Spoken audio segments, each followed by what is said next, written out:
আজকে কে এক দফার ঘোষণা দিয়েছে, কে 2 দফার ঘোষণা দিয়েছে, কার কত ক্রেডিট, এগুলো নিয়ে আলাপ করতে করতে স্বৈরাচার এই সাহস দেখাতে চায় ডিসেম্বরে ফেরত আসবে, নভেম্বরে ফেরত আসবে। আমরা তো চাই ফেরত আসবে, আমাদের এমপি সাহেব বলেছে ফেরত আসতে হবে। গত 17 বছরের সহ এই জুলাই আগস্টে গণঅভ্যুত্থানে যতজনকে হত্যা করেছেন তার বিচারের মুখোমুখি আপনাকে হতেই হবে বাংলাদেশে।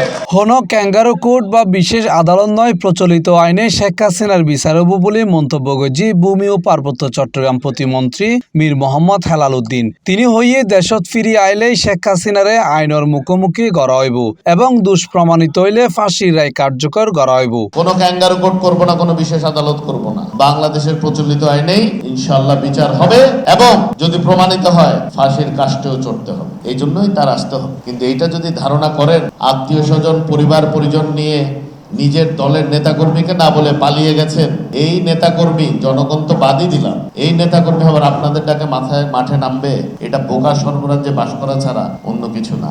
শুক্রবার সকালে জামাল খান প্রেস ক্লাবের একান হলত চট্টগ্রাম প্রেস ক্লাব ও চট্টগ্রাম মেট্রোপলিটন সাংবাদিক ইউনিয়নের আয়োজনে জুলাই বিপ্লব ও আজকের বাংলাদেশ শীর্ষক আলোচনা সভায় প্রধান অতিথির বক্তব্যে এইসব কথা হয় তিনি। বাংলাদেশ একটি স্বাধীন সার্বভৌম রাষ্ট্র হিসেবে ঘুরে দাঁড়ানোর জন্য এই বিপ্লবটা প্রয়োজন ছিল। কাউকে রাষ্ট্রীয় ক্ষমতায় বসানোর জন্য নয়, কাউকে সরকারে বসানোর জন্য নয়, কাউকে এমপি নির্বাচিত করার জন্য। তার প্রমাণ কি দেখেছেন?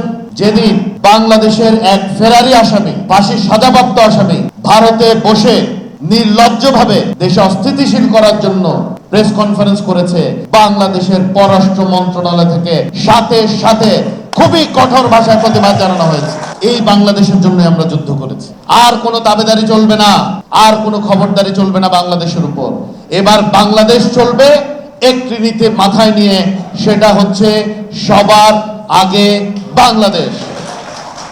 চট্টগ্রাম প্রেস ক্লাবের সভাপতি জাহেদুল করিম কোসি ও চট্টগ্রাম মেট্রোপলিটন সাংবাদিক ইউনিয়নের সভাপতি মোহাম্মদ শাহনওয়াজের সভাপতিত্বে অনুষ্ঠানত আরও উপস্থিত আছিল চট্টগ্রাম প্রেস ক্লাবের সাধারণ সম্পাদক গোলাম মাওলা মুরাদ, চট্টগ্রাম 8 আসনের সংসদ সদস্য এরশাদুল্লাহ, চট্টগ্রাম 9 আসনের সংসদ সদস্য আবু সুফিয়ান, চট্টগ্রাম উন্নয়ন কর্তৃপক্ষের চেয়ারম্যান বেলায়েত হোসেন সহ আরও বহুত কেউ।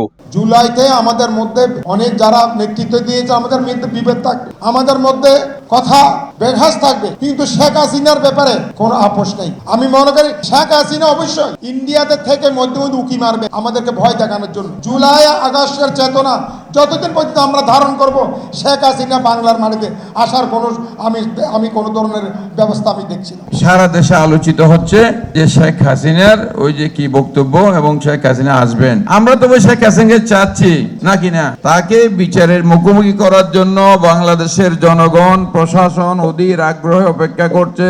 হাতে এই যে হ্যান্ডকাপ নিয়ে, গলার ওই ফাঁসির রশি নিয়ে তো আমরা অপেক্ষা করছি। আমরা চাই তো শেখ হাসিনা আসুক। ছাত্র জনতার আন্দোলন হলো একটা চূড়ান্ত রূপ, কিন্তু পেশিবাদের বিরুদ্ধে বাংলাদেশ জাতীয়তাবাদী দল সহ আন্দোলনরত সকল রাজনৈতিক দল দীর্ঘ 15.5 বছর রাজপথে আন্দোলন সংগ্রাম করেছে। পেশিবাদ বিরোধী আন্দোলনের যে সমস্ত রাজনৈতিক দল সংগ্রাম করেছিল, আমাদের ইম্পার্শিয়াল, জাস্টিফাইড এবং রিজনেবল ভূমিকার কারণে জামাত, এনসিপি সহ পেশিবাদ বিরোধী আন্দোলনে যারা নেতৃত্ব দিয়েছে, বিএনপি সহ প্রত্যেকে আমাদেরকে সহযোগিতা দিয়ে আসছেন। আমি এই জন্য বাংলাদেশের পেশিবাদ বিরোধী আন্দোলনের ব্যানগার্ড বিএনপি সহ সমস্ত দলকে, তাদের দলের নেতাকর্মীকে আমি ধন্যবাদ এবং কৃতজ্ঞতা স্বীকার করছি। C+ TV Chittagong.